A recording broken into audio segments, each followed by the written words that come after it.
জাতিকে মুক্ত করতে গিয়ে, ফ্যাসিবাদের অভিশাপ থেকে মুক্ত করতে গিয়ে যারা জীবন দিয়েছেন, আল্লাহ তাদের সকলকে শহীদ হিসাবে কবুল করুন। আহত এবং পঙ্গু যারা হয়েছেন তাদের প্রতি আমাদের গভীর সমবেদনা। আল্লাহ তাদেরকে ধৈর্য ধরার এবং সুস্থতার নিয়ামত দান করুন। সম্মানিত সুধীমণ্ডলী এবং সাংবাদিকদের মাধ্যমে প্রিয় দেশবাসী, এই যারা জীবন বাজি রেখে একটা পরিবর্তনের জন্য লড়াই করেছিল,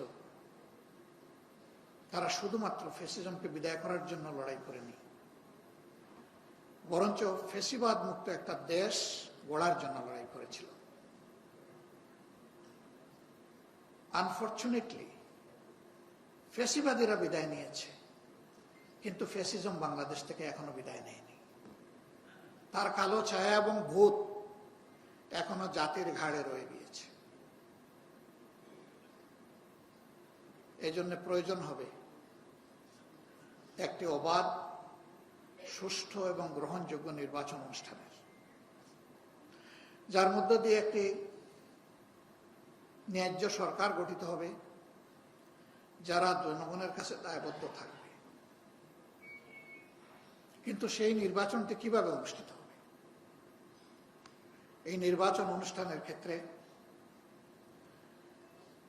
বাংলাদেশ জামাতে ইসলামীর রয়েছে ঐতিহাসিক একটি অবদান, জাতি যেটা স্মরণ করে এবং এই মুহূর্তে বেশি মনে পড়ে। এই জাতি স্বাধীনতার পর যখন জনগণ তাদের ভোটের অধিকার প্রয়োগ করতে পারছিল না, একটা স্লোগান ছিল হুন্ডা গুন্ডা ঠান্ডা। এই পর্যায়ে যখন নির্বাচন চলে গিয়েছিল, তখন বাংলাদেশ জামাত ইসলামীর তৎকালীন আমির, অন্যতম ভাষা সৈনিক, ডাকসুর সাবেক জিএস জনাব অধ্যাপক গোলাম আজম রাহিমাহুল্লাহ, তিনি এই অন্ধকার জগৎকে ফর্সা করার জন্য জাতির সামনে কেয়ারটেকার সরকারের ফর্মুলা তিনি দিয়েছিলেন।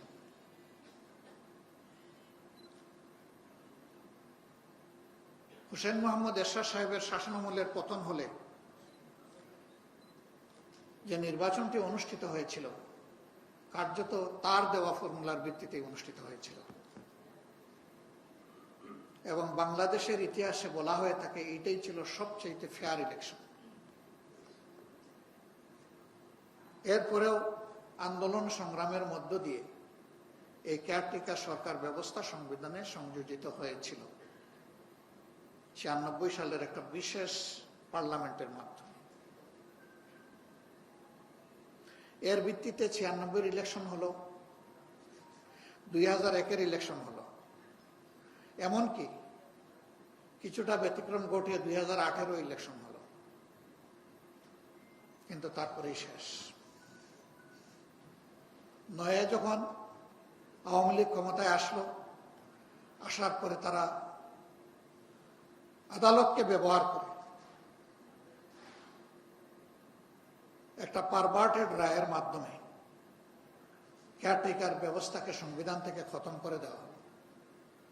তাও সেই রায়ে যে রিকমেন্ডেশন ছিল, আওয়ামী লীগ সরকার ওটাও মানে নেই। এই কেয়ারটেকার ব্যবস্থা থাকবে কি থাকবে না, এই নিয়ে আদালতের পক্ষ থেকে অ্যামিকাস কিউরিদের মতামত চাওয়া হয়েছিল। অধিকাংশ অ্যামিকাস কিউরি সেখানে মতামত দিয়েছিলেন এটা থাকা উচিত, বাঞ্ছনীয়। আদালত তার তোয়াক্কা করেনি, না করেই সরকারের অসৎ ইচ্ছা পূরণ করেছে। উদ্দেশ্য ছিল এই ব্যবস্থা নির্মূল করে দিয়ে আওয়ামী লীগকে চিরতরে বাংলাদেশের ক্ষমতার মালিক বানানো। সেই অসৎ উদ্দেশ্যেই, যাতে জনগণ তার ভোটের অধিকার প্রয়োগ করতে না পারে, যাতে নির্বাচনে লেভেল প্লেইং ফিল্ড তৈরি না হয়, সমতল মাঠ তৈরি না হয়, এই জন্যই কেয়ারটেকার ব্যবস্থাকে খতম করা হয়েছিল।